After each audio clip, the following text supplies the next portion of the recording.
So,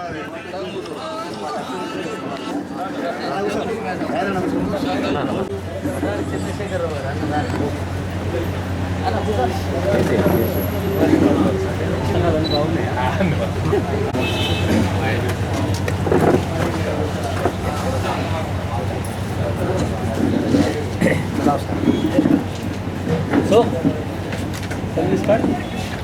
Okay, sir. Hey, Sai. Paper.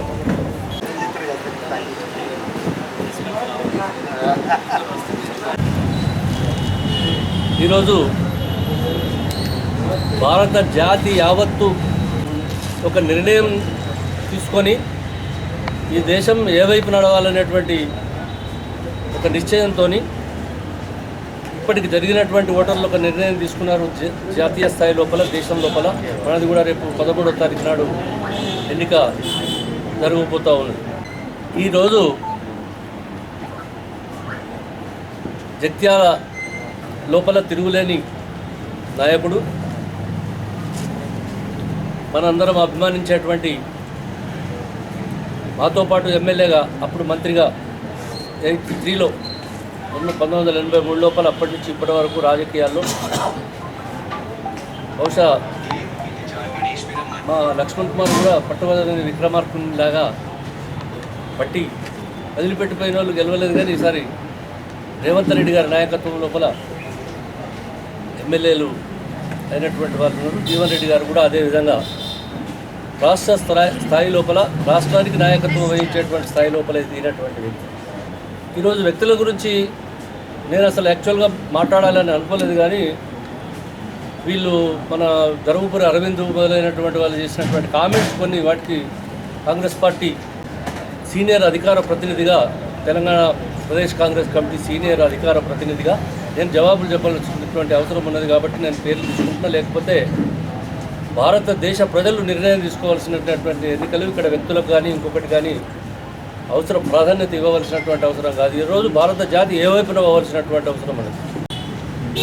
Arvind లాంటి వ్యక్తులు ఇవాళ అక్కర్లేనటువంటి విషయాలను ఇవాళ రాష్ట్రం లోపల లేదా ఈ నిజామాబాద్ పార్లమెంట్ పరిధి లోపల చొప్పించి, ఈ నిజామాబాద్ లోపల ఉన్నటువంటి వర్గాలను, ఓట్లను వర్గాలుగా చీల్చి దాని ద్వారా లాభపడేటువంటి వ్యక్తుల విషయం లోపల నేను చాలా పూర్తిగా ఖండిస్తూ ఉన్నాను. ఎవరో ఎంపీ అవుతారు, ఎవరో ఎంపీ కాదనేటువంటి విషయం కాదు. ఇక్కడ ఈ దేశం ఏ వైపున ఉండాలనేటువంటి నిర్ణయాన్ని తీసుకోవాల్సినటువంటి అవసరం దృష్ట్యా ఇవాళ చెప్తా ఉన్నా. ఏదో ఇవాళ పేపర్ లోపల చూస్తూ ఉన్నా, సిమి ఉగ్రవాదులకు జీవన్ రెడ్డి సపోర్ట్ చేస్తున్నాడు. ఇది లేదా అరవింద్? సిమి అనేటువంటి సంస్థను ఇవాళ జాతీయ స్థాయి లోపల ఒక కేంద్ర ప్రభుత్వం, కాంగ్రెస్ పార్టీ బ్యాన్ చేసినటువంటి జ్ఞానం నీకు లేదా, మీ ప్రధానమంత్రికి లేదా అని చెప్పి నేను అడుగుతా ఉన్నా. సిమిని ఎవరు రద్దు చేసిన దేశం లోపల, ఇది ఉగ్రవాద సంస్థగా గుర్తించి రద్దు చేసినటువంటి ప్రభుత్వం కాంగ్రెస్ పార్టీ ప్రభుత్వమా, ఇంతకుముందు ఉన్నటువంటి కాంగ్రెస్ పార్టీ ప్రభుత్వం? దయచేసి నీకు జ్ఞానం లేకపోతే మీ తండ్రిని అడుగు. ఆయన అనేక సంవత్సరాలు కాంగ్రెస్ పార్టీ నీడ లోపల పనిచేసి వాళ్ళ సరే మీ అందరి దాని విషయం లోపల అటు ఇటు ఏమైనా అయినవు తప్ప ఆయన అడుగు. నీకు చరిత్ర తెలియదు. నువ్వు ఉత్తగా భారతీయ జనతా పార్టీ, మోడీ అనేటువంటి ఒక పేరు మీద ఎలక్ట్ అయినటువంటి వ్యక్తివి ఇవాళ జీవన్ రెడ్డి లాంటి ఒక మహా వృక్షాన్ని నువ్వు కదిల్చేటువంటి ప్రయత్నం చేస్తున్నావు. అది మతం చిచ్చు లేపి అనేటువంటి ఈ మాట నేను చెప్తావు. నీకు జీవన్ రెడ్డి గారు ఎక్కడ సపోర్ట్ చేసేవారు? వాళ్ళ కండవాళ్ళ కప్పుకుంటే జీవన్ రెడ్డి గారు తిరిగినటువంటి సందర్భం మనం చూపెడతావా? ఎందుకు మాట్లాడుతున్నావు ఇవాళ? తర్వాత ఎన్ఆర్ఐలకు జీవన్ రెడ్డి ఏం చేయలేదు, లేకుంటే కాంగ్రెస్ పార్టీ ఏం చేయలేదు. నేను మీకు చెప్తా ఉన్నా, ఇవాళ ఇక్కడ ఉన్నటువంటి భారతీయ జనతా పార్టీ కావచ్చు, లేకపోతే వాళ్ళ ప్రతినిధులు కావచ్చు, లేకపోతే వాళ్ళ నాయకులు కావచ్చు, అరవింద్ కావచ్చు, మీకు జ్ఞాపకం ఉంటే 10 సంవత్సరాల కింద ఉన్నటువంటి కాంగ్రెస్ పార్టీ ఆనాడు ఎన్ఆర్ఐ బోర్డు కావాలని చెప్పి ఇక్కడి నుంచే మొదలైంది. అది ఏది ఈ ఉద్యమం అంతా కూడా జగిత్యాల నుంచి మొదలై ఇది రాష్ట్ర వ్యాప్తంగా ఎన్ఆర్ఐ బోర్డు కావాలని చెప్పి మిత్రుడు ఆయన పేరేంది చాంద్ భాయ్, ఆయన కాదు ఇంకా చాలామంది కూడా దీని కొరకు ప్రయత్నం చేసినటువంటి సందర్భంలో అప్పుడు వైఎస్ రాజశేఖర రెడ్డి గారు మళ్ళీ ఒకసారి మాట్లాడకూడదని చెప్పి ఇంత మైన్యూట్ ఇష్యూ అయినా కూడా నేను ఈ సందర్భం లోపల తీసుకుంటా ఉన్నా. దయచేసి నోరు మూసుకుంటే మంచిదని నేను హెచ్చరిక చేస్తూ ఉన్నా భారతీయ జనతా పార్టీకి. ఎన్ఆర్ఐ అనేటువంటి ఒక శాఖను రాష్ట్ర ప్రభుత్వం లోపల క్రియేట్ చేసినటువంటి వ్యక్తి డాక్టర్ వైఎస్ రాజశేఖర రెడ్డి గారు, కాంగ్రెస్ పార్టీ ప్రభుత్వం అనేటువంటి మాట ఈ సందర్భంగా చెప్తా ఉన్నా.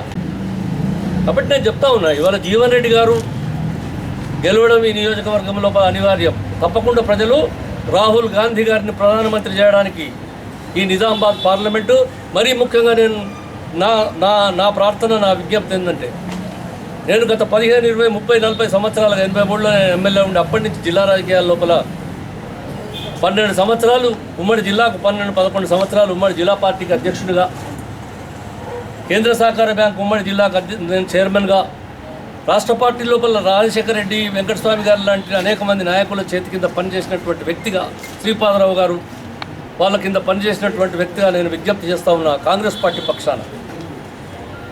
ఈనాడు జీవన్ రెడ్డి గారు గెలవలసినటువంటి ఆవశ్యకత ఈ రాష్ట్రానికి మాత్రమే కాదు, జాతికి ఉన్నదని చెప్తాం. మెట్టుపల్లి ఇప్పుడు నాకు చూస్తాం 2012 బహిరంగ సభలో కేసీఆర్ ఏం మాట్లాడి, నేను కేసీఆర్ గురించి అసలే మాట్లాడదలుచుకోలేదు. ఎందుకంటే పాపం ఆయన ఇప్పుడు చచ్చిపోయాడు, ఆయన పార్టీని 10 ఏడాది కింద తప్పేసాడు. టీఆర్ఎస్ పెట్టినాడే టీఆర్ఎస్ని తప్పే తెలంగాణ అనేటువంటి పదాన్ని చంపేసి పాత్ర పెట్టి 10 కిలోమీటర్లని మాట్లాడుతుంటాడు. అట్లా తెలంగాణ అంటే నేను గొంగడి పురుగును కూడా ముద్దు పెట్టుకుంటా అనేటువంటి వ్యక్తి ఇవాళ తెలంగాణ రచయితలు, తెలంగాణ కవులు, తెలంగాణ కళాకారులు, తెలంగాణ ఉద్యోగులు, తెలంగాణ నిరుద్యోగులు, తెలంగాణ విద్యార్థులు, ఇటువంటి తెలంగాణ లోపల అనేక మంది దాదాపు 1200-1400 మంది బలిదానం అయితే వచ్చినటువంటి తెలంగాణను ముక్కలు చెక్కలు చేసి వాళ్ళ కుటుంబం వాళ్ళంతా కూడా పంచుకొని తినేటువంటి కేసీఆర్ ఇవాళ తెలంగాణ అని అంటేనే భయపడేటువంటి పరిస్థితుల్లో తెలంగాణ అనేటువంటి పదాన్ని తీసేసి, తెలంగాణ లేకపోతే అసలు నువ్వేమని, నీకున్నదేంటి తెలంగాణ అనేటువంటి ఒకే ఒక వాదనతో ఇవాళ ఎట్లయితే బీజేపీ మత వాదనను తీసుకొస్తుందో నువ్వు కూడా తెలంగాణ వాదనను తీసుకొస్తావు. తెలంగాణ ఎప్పుడైతే చంపేసి తెలంగాణ అంటేనే భయపడుతున్నటువంటి పరిస్థితి లోపల ఇప్పుడు నేను చెప్పినటువంటి శక్తులు 14 మంది యొక్క ఈ తెలంగాణ కొరకు బలిదానం చేసినటువంటి ఆత్మలు ఇవాళ కేసీఆర్ను వెంటాడుతుంటే నిద్ర వటక తెలంగాణ రాష్ట్ర సమితిని భారతీయ రాష్ట్ర సమితి అని చేసి, భారత రాష్ట్ర సమితి మాటలు కోటలు దాటుతాయి కానీ కాళ్ళు కడపలు దాటాయి అన్నట్టు బిడ్డ జైల్లో ఉన్నది, రేపు నువ్వు పోయేటందుకు తయారును, నీ కొడుకు రెడీ ఉన్నాడు. ఇవాళ భారతీయ జనతా పార్టీతో అంతగాగి డ్రామాలు చేసి అటు బిడ్డను అరెస్ట్ చేసి మిమ్మల్ని కూడా చేస్తామనేటువంటి ఒక బూచితో నిన్ను కంట్రోల్లో పెడుతున్నటువంటి భారతీయ జనతా పార్టీ చెంచాగా మారినటువంటి నువ్వు కేసీఆర్. నేను నీ గురించి చెప్పగానే వాళ్ళ బీజేపీతోని ఏదో రహస్యమైనటువంటి పొత్తు చేసుకొని ఉనికి కొరకు ప్రయత్నం చేసేటువంటి వ్యక్తి మాత్రమే కేసీఆర్.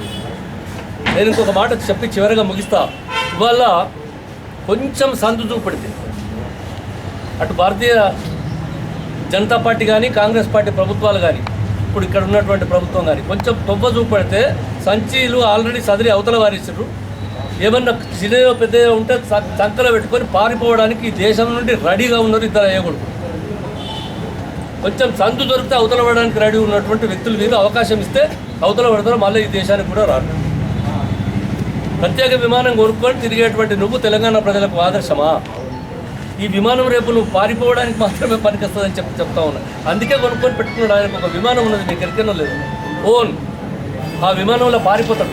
ఎన్నడో ఒకనాడు మీరు చూడండి, ఇది సత్యము, ఇది సత్యము అని చెప్తా ఉన్నా.